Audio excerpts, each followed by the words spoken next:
get to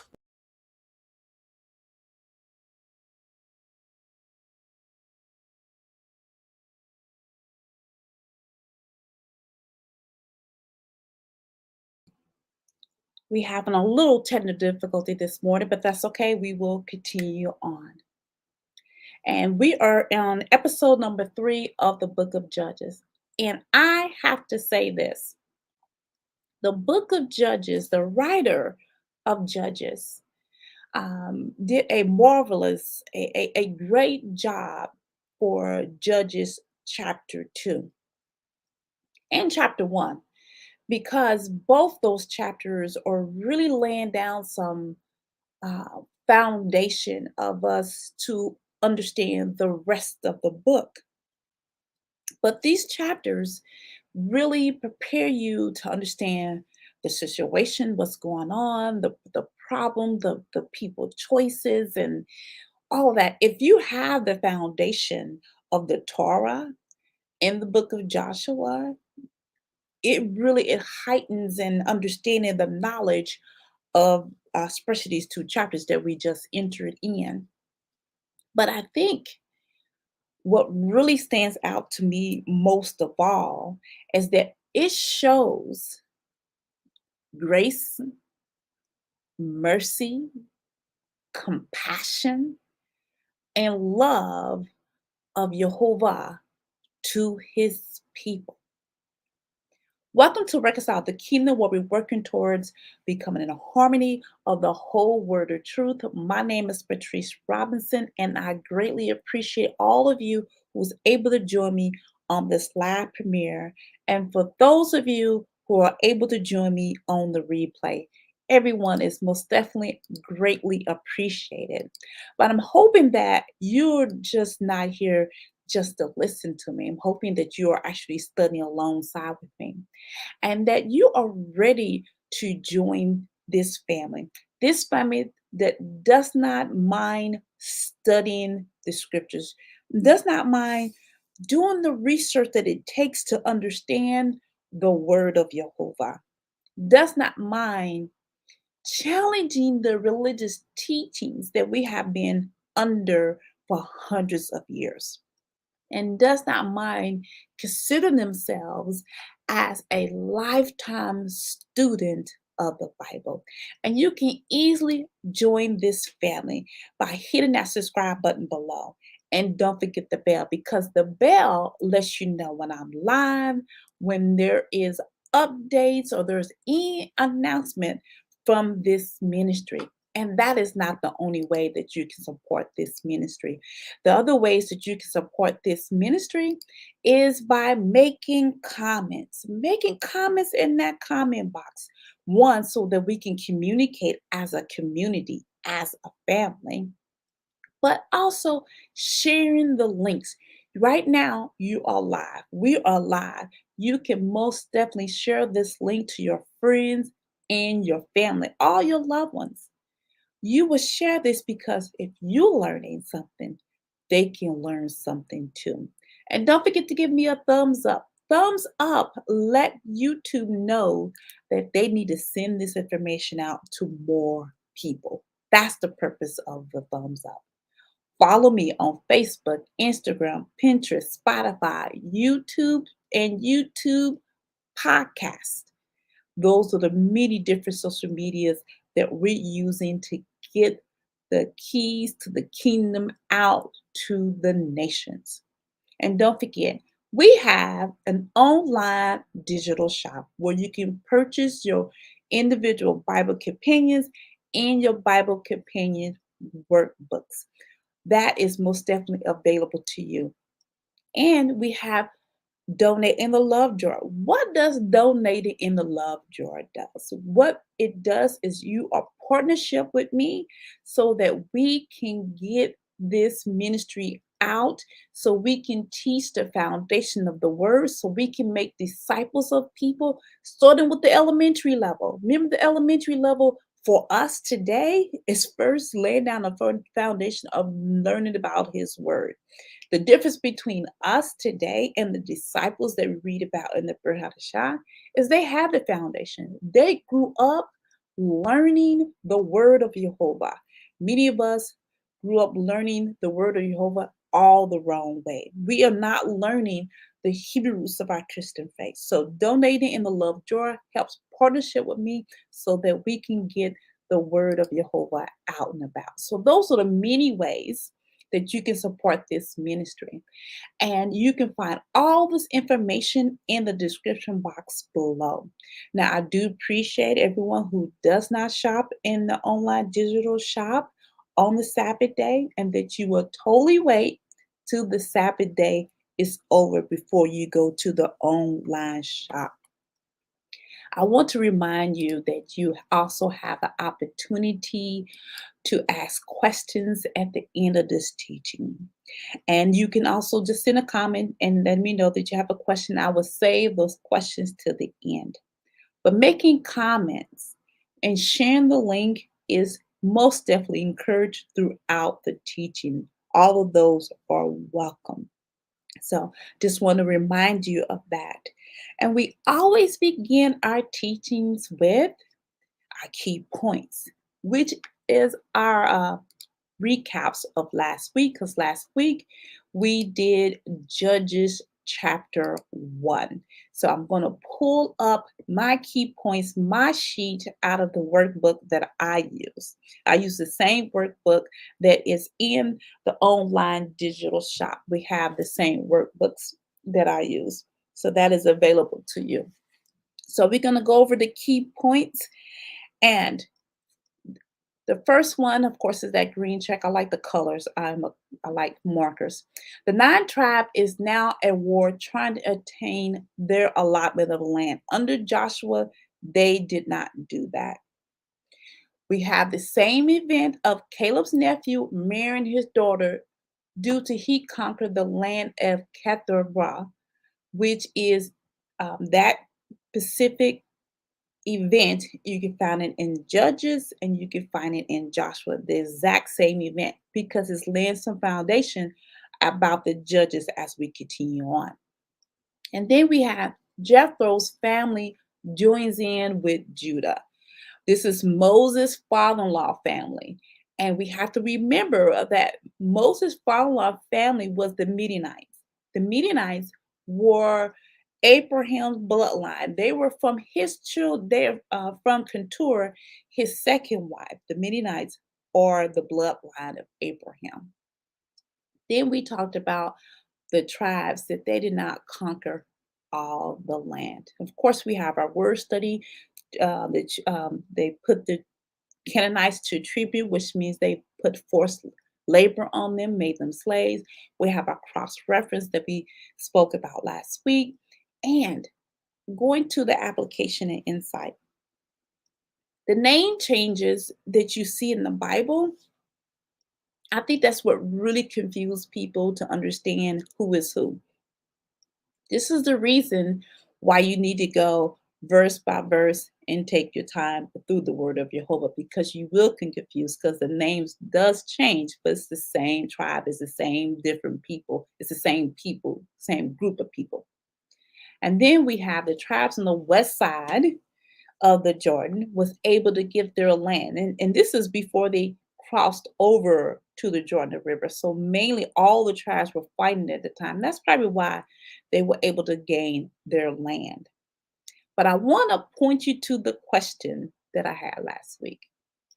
If the children of Israel were able to enslave, remember they made the Canaanites as tribute, forced laborers. If they was able to make them slaves, what prevented them from conquering all the land? So if you can make the people slave, that means you should be able to conquer the land. At least that's my thinking. This question that I propose from Judges chapter 1 will be answered on today. So I hope you have your Bible before you and all the writing utensils that you need, because we are going to go through Judges chapter 2 on today. And as usual, I will leave my sheet here above for you guys to take a look at. As we continue, remember, we're looking for, are there any connections to any writings, any letter, or any book that will help us understand Judges chapter 2. We are most definitely focused on understanding the contents that's in Judges chapter 2. And don't forget that on your own, you can take this study further. Make sure you use your Bible tools, the Strongs, the Bible Dictionary, Bible Hub, Logos, whatever Bible Gateway, whatever you need, so that you can take your studies further than I am bringing to you today. Now, we are in Judges chapter 2, and I think we are going to go straight into it. We're going to go through verse 1 through 5. And the angel of Yehovah came up from Gilgal to buck him and said, I made you to go up out of Egypt and have brought you into the land which I swore unto your fathers. And I said, I will never break my covenant with you, and you shall make no league with the inhabitants of this land. You shall throw down their altars. But you have not obeyed my voice. Why have you done this? Wherefore I also said, I will not drive them out from before you, but they shall be as thorns in your sides, and their gods shall be a snare unto you. And it came to pass, when the angel of Jehovah spake these words unto all the children of Israel, that the people lifted up their voice and wept. And they came to name the place of Buckham, and they sacrificed there unto Yehovah. So verse 1 through 5 have so much in it. It has a lot. So what we're going to attempt to do is unpack most of it. Some of the things, of course, I always leave it where you can take it farther. But think of the place they call Buckham, because they wept. And that's actually what Buckham means. And you will find that in H1066 and your Strongs, and it will most definitely help you understand that means weeping. But who is this angel speaking to the children of Israel? Why is he speaking to the children of Israel instead of Elohim? What is going on? Now, this is where the foundation of the Torah is important, the foundation of the law. Understanding these 5 verses will cause you to take a look at the instructions at the law. So we're going to spend some time there, because Yehovah told the people he would send his angel to help them. So let's read about that. Exodus 23:20 through verse 24. Behold, I send the angel before thee to keep thee in the way and to bring thee unto the place which I have prepared. Beware of him and obey his voice. Provoke him not, for he will not pardon your transgressions. For my name is in him. But if thou shalt indeed obey his voice and do all that I speak, then I will be an enemy unto thy enemies, an adversary unto thy adversaries. For my angel shall go before thee and bring thee into the Amorites, and to the Hittites, and to the Perizzites, and the Canaanites, and the Hivites, and the Jebusites, and I will cut them off. This is why he sent the angels, to take them to the other side of the land, but they must obey his voice, because Jehovah's name is in this angel. So this is the reason for that. But is it the reason, or should we go a little bit further to figure out other information? So why did he have to send the angel? Why didn't Elohim go with them himself? So this is important to understand. And this again is going to take us to Exodus. Many people don't understand how important Exodus is, actually the whole entire Torah. But it's going to take us to Exodus chapter 33, verse 2 through 3. And I will send an angel before thee, and I will drive out the Canaanite, the Amorite, and the Hittite, and the Perizzite, the Hivite, and the Jebusites. unto a land flowing with milk and honey. For I will not go up in the midst of thee. This is Jehovah saying he won't go in the midst, but he going to send an angel before you to drive out, to help you drive out these people. For thou art a stiff-necked people, lest I consume thee in the way. In other words, I have to send a representative because if I go with you, you will not survive. If you understand the Torah, the law, many of the people were stiff-necked. They didn't want to listen. He ended up having to destroy some of his very own people. And this is the reason why he decided to send the angel, because you will not survive if I go with you. You won't make it. So this is what Yehovah was telling his people. So what is this covenant that the angel was keeping on the behalf of Yehovah? Of course, many of you know the covenant, but we have some new believers who do not.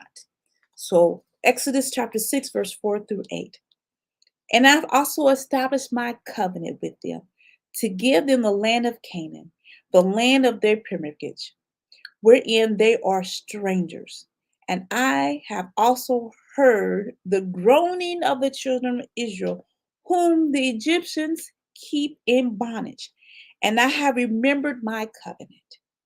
Wherefore, saying to the children of Israel, I am Yehovah, and I will bring you out from under the burdens of the Egyptians, and I will rid you out of their bondage, and I will redeem you with a stretched out arm, with great judgment, and I will take you to me for a people. Now, he's taking the children of Israel for him a people, and I will be to you an Elohim. And you shall know that I am Yehovah, your Elohim, which bring you out from under the burdens of the Egyptians. And I will bring you to a land concerning which I swear to, sorry, I'm on the wrong page, to give to Abraham, to Isaac, and Jacob, and I will give it to you for an inheritance. I am Yehovah.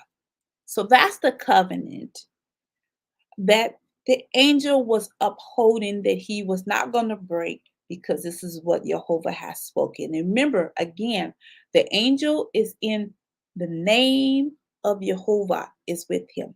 So they had to obey him. Yehovah said that he shall deliver them. He's going to deliver them, and we're going to figure out how he was going to deliver them. And you should do this. When I deliver you and bring you into the land among these people, this is what you should do. Remember, this is the instructions that they are to follow. And this is what the angel is questioning, just in verses 1 through 5. Deuteronomy 7 through 5. And when Yehovah the Elohim shall let me start that over. And when Yehovah the Elohim shall deliver them before thee, thou shalt smite them and utterly destroy them. Thou shalt make no covenant with them, nor show mercy unto them, neither shalt thou make marriages with them. Thy daughter shall not give unto his son, nor his daughter shalt thou take unto thy son, for they will turn away thy son from following me. And thou mayst serve other gods, so will the anger of Yehovah be kindled against you, and destroy thee suddenly. But thus shall y'all deal with them. You shall destroy thy altars, break down their images, cut down their groves, and burn their graven images with fire. That is what they're supposed to do, when they enter into the land. Now, the problem, what we see the angels questioning is, why didn't you do this? The children of Israel had full instructions on what they should do. What's going to happen if you do not obey me? Numbers 33, 55, 56. You have to go back to the Torah. But if you do not drive out the inhabitants of the land from before you, then it shall come to pass that those which you let remain of them shall be pricks in your eyes and thorns in your side, and shall vex you in the land wherein you dwell. Moreover, it shall come to pass that I shall do unto you as I thought to do unto them. So, because you did not follow my instructions, you let them be among you, and of course they're going to turn you from me. So now I'm going to judge you, I have gathered as my people. Now I have to treat you just like I treat them. So when you go among them and do what they do, I don't judge you no different because you decided to join in with them. That's hard for people to understand. Because you decided to go with them, now I'm going to judge you just like I would judge them. So all this is happening, and they were supposed to drive out the ones that are among them. This is what they're supposed to do. Again, Joshua said this to them. So they got the instructions in the Torah under Moses. Then they got the instructions again under Joshua. Joshua 23, 12, and 13. I'm just going to read parts of verse 13. Yehovah Yahelin will not drive out any of these nations from before you, but they shall be snares and traps unto you, and scourges in your sides, thorns in your eyes, until you perish from off this good land which Yehovah hath given you. Are we saying that he said he will not drive out the people because you're not driving out the people? Yes. You have to do the work. You have to drive out the people. I'm giving you the tools. I even sending my angel before you. I'm not going to do more work than you do. So this is where we are now. This is all trying to make sure that we understand Judges chapter 2, verses 1 through 5. Now, we on verse 6. We're going to go through 6 through 10 in Judges chapter 2. And when Joshua had let the people go. Now, remember, Joshua is now died back in Joshua, but we're in Judges. When Joshua had let the people go, the children of Israel went every man into his inheritance to possess the land, which is what we was finding in Judges chapter 1.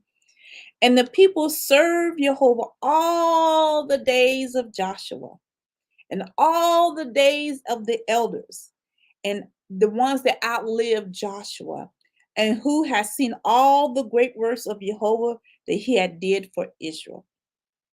And Joshua, the son of Nun, the servant of Yehovah, died being 110 years old. And they buried him in the borders of his inheritance in Timnathres in the Mount of Ephraim, because remember, Joshua is from the tribe of Ephraim, on the north side of the hill Gash. And also all of the generation were gathered to the fathers, and there arose another generation after them, which knew not Yehovah, nor yet the works which he had done for Israel. It always starts off this way. This is what happened in the book of Exodus. So everyone was supposed to go their way and possess their land. That's the way it's supposed to go. But back in Joshua chapter 18, they were not possessing the land according to Joshua and the elders' instructions when he was alive. Because remember, in Joshua chapter 18, he asked them, when are you going to go up and possess your land? It's already been divided. When are you going to go up and do that? But the people had a hard time. But they did serve Yehovah under Joshua as long as he was living, because he witnessed, and the elders witnessed, even the Levites who was working in the high priest. Now we have this other generation who does not know. I always say there's a generation that does not know and just don't care to know. That seems as the way it goes. This is why Jehovah always tells us, written for us to say to our children what he has done so they would know, so it's not forgotten. Besides, their tabernacle was among them. How did they not see the works of Jehovah? I have so many questions. But we are supposed to teach our children. They need to know what we're doing and why are we doing these specific things. So this is the reason he said to teach your children. Now, Judges chapter 2, verse 11 through 15. And the children of Israel did evil in the sight of Jehovah and served Balaam.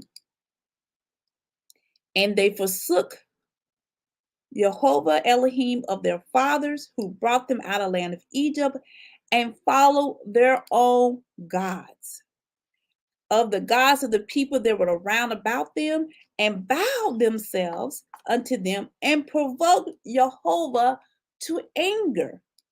And they forsook Jehovah and served Baal and Ashtaroth. And the anger of Jehovah was hot against Israel. And he delivered them into the hands of the spoilers that spoiled them, and he sold them into the hands of their enemies round about. So they will no longer stand before their enemies. Whatsoever thou went out, the hand of Jehovah was against them for evil, as Jehovah has said, and as Jehovah has sworn unto them, and they were greatly distressed. In other words, they began to serve idols, other gods, committing adultery, prostituting themselves, allowing them to do what they want. So they want to serve these gods that they made by hands, their own hands, to do what they want to do. There's no corrections, there's no standards. Besides some of the gods they served, they had to sacrifice their children. I ask you, how is this any different from their fathers that was in the wilderness, who built a golden calf? And when they built this golden calf, they said, "Here is the God that brought us out of Egypt." So they gave the golden calf, what they built by their hands in the wilderness, credit for what Jehovah had did, and then partied with, made a festival for this God. I want to remind you, Exodus 32 and 4. Well, this is what they said. These are by thou gods of O Israel, which brought thee out of the land of Egypt, and they made a festival unto Elohim they made with their hands. They had a living God and serve a God that they made with their hands, which is what we find again in the book of Judges. I don't know. I can't say I would do different than what they did. I mean, I wasn't there. So I don't know what I would do then. I will hope that I will be standing for Jehovah, but I can't say what I would have did. I could say what I would do now, but I wasn't in their shoes. That's a good thing to think about. What would you have done if you was in the midst of there? Judges 2, verse 16 through 17. Nevertheless, Jehovah raised up judges, which delivered them out of the hand of those that spoiled them. And yet they would not hearken unto their judges, but they went whoring after other gods. They were prostituting themselves. And you will actually find this in the midst of the wilderness. This happens. That's why I said lay that foundation with the Torah. And he bowed down and bowed themselves unto them. They turned quickly out of the way which their fathers walked in, obeying the commandments of Jehovah. But they did not so. They could have just obeyed. What prevents people from obeying? That is the question. So we hearing it right. They didn't walk as their fathers walked, the ones that was with Joshua, the elders who serve Yehovah, but they did not, they decided to go their own way. Remember, the book of Judges covers anywhere from 300 to 350, some scholars say 410 years. This is what the book of Judges cover. So all these years, these people struggled. Everyone did what was right in their own eyes after that judge, after Joshua, after the elders passed on who witnessed the work of Yehovah. So there's evidence that he still did the work. I would think there is, because again, I still question. The tabernacle is there. The tabernacle is in Shiloh. So remember, the tabernacle is where they worship Jehovah. They do the sacrifices. They bring in their goods, their goods for the vows, and their sacrifices for the feast, daily sacrifices, the Day of Atonement. All of that is happening. At least it should be happening. The question is it happening? Is this why they're not able to witness the work of Jehovah? Because there's a lot of work that's going on in the tabernacle. Now, the tabernacle again is at Shiloh for about 300 years until David, when David brings it to Jerusalem. Joshua 18:11, I want to read this to you. And the whole congregation of children of Israel assembled together in Shiloh and set up the tabernacle of the congregation there. And the land was subdued before them. So they was able to subdue that land where the tabernacle is safely sitting. So we know that's there. Again, this makes me wonder, were they upholding the feast? Were they doing the offerings? Jehovah's glory is in the tabernacle. This is why I have so many questions about the book of Judges, what's going on, and I know some of my questions will not get answered, but it doesn't stop me from asking these questions, because I would think they're witnessing the glory of Jehovah in the tabernacle itself. But who knows? Chapter 2, verse 18 through 19. And when Jehovah raised up them judges, then Jehovah was with the judge and delivered them out of the hand of the enemies all the days of the judge. For it repented Jehovah because of their groanings by reason of them that oppressed them and vexed them. So he was sorry. He had compassion upon the people because he oppressed them. And so he wanted to bring his people out. He raised up a judge. And it came to pass when the judge was dead that they returned and corrupt themselves more than their fathers, and following other gods and serving them and bow down to them. And they ceased not from going from their own doings and not from and their stubborn ways. So they continue on this path. This is the cycle that Jehovah people constantly find themselves over and over again. And I'm not talking about the 7 cycles. I know people teach about the 7 cycles in the book of Judges, but there's 13 judges. There's over 300 years of the book of Judges. So to me, it's way more than 7 cycles. Jehovah will raise up a judge, and he is with the judge. So my question is, in what way was he with the judge?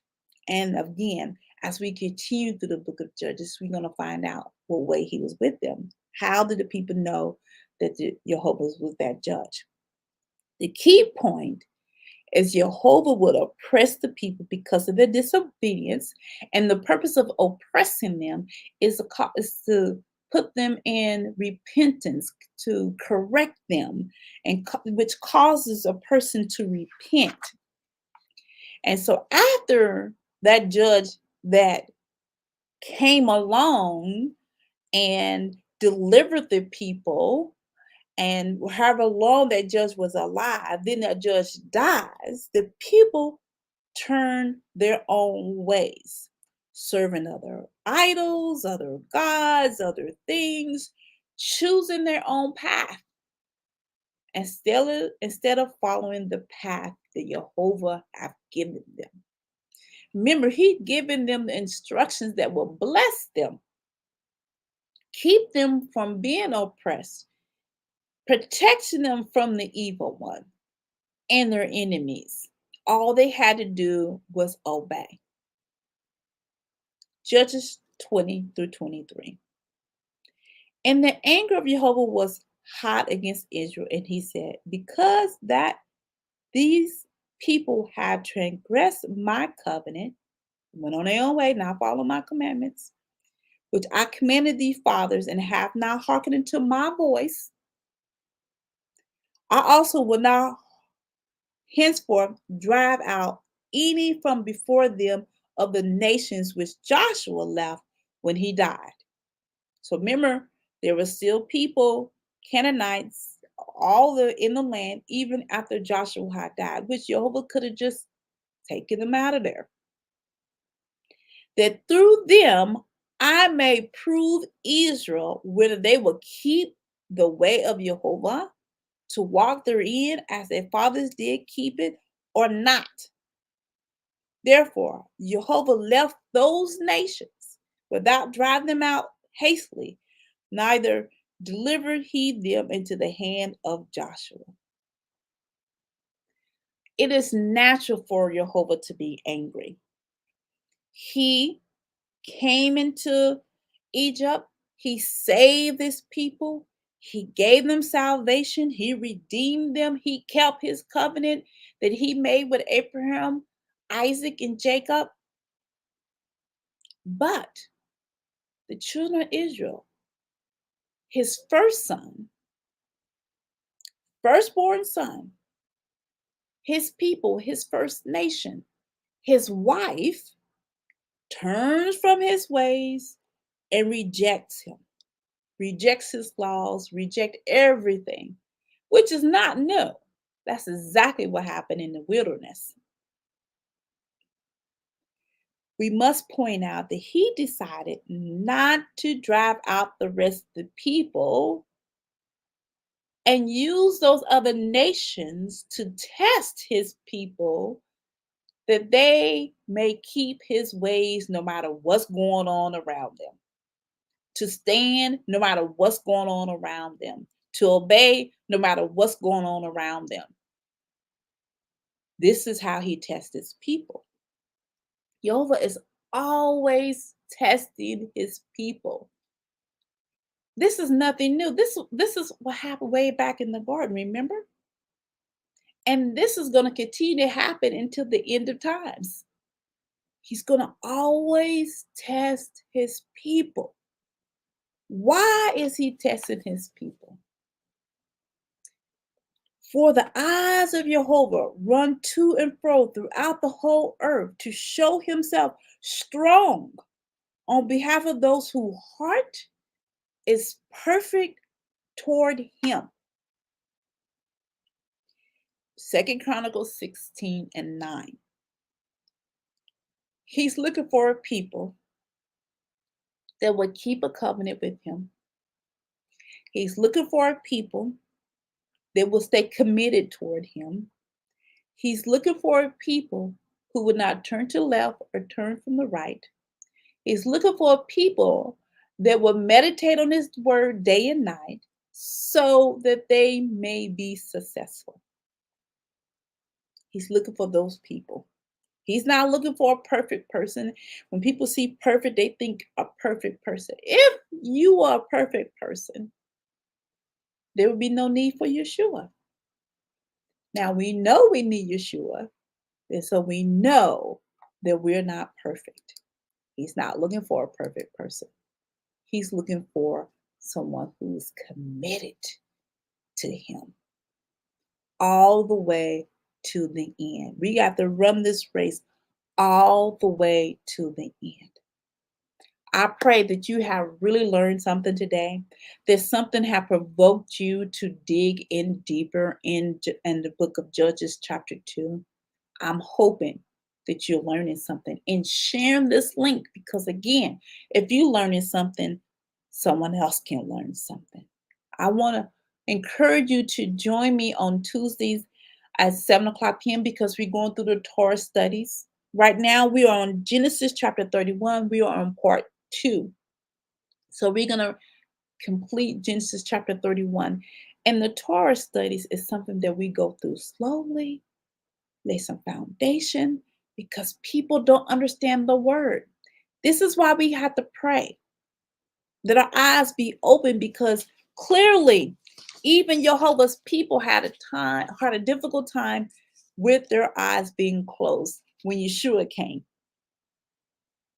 Here in the book of Judges, through the book of the prophets, through the writings, we have to pray for our eyes to be open. And this is my prayer every single day, not just for myself, for the body of Messiah. All this is important. Don't see any comments or questions on today. Don't forget you can send your questions, you can make your comments, and you can share on the replay. And don't forget about that. And don't forget, you still have time to purchase your Judges workbook. Just showing you a quick look at the main 5 points. And that's for all the books, workbooks. You have these 5 main points. So I'm hoping that you will most definitely get your Judges workbook. You have time to do that after the Sabbath day. May Jehovah bless you and keep you. May Jehovah shine his face on you and give you his favor. May Jehovah shine his face on you and give you his peace. All in the mighty name of Yeshua. I prayed I see you Tuesday at 7 o'clock p.m. and may Jehovah keep you.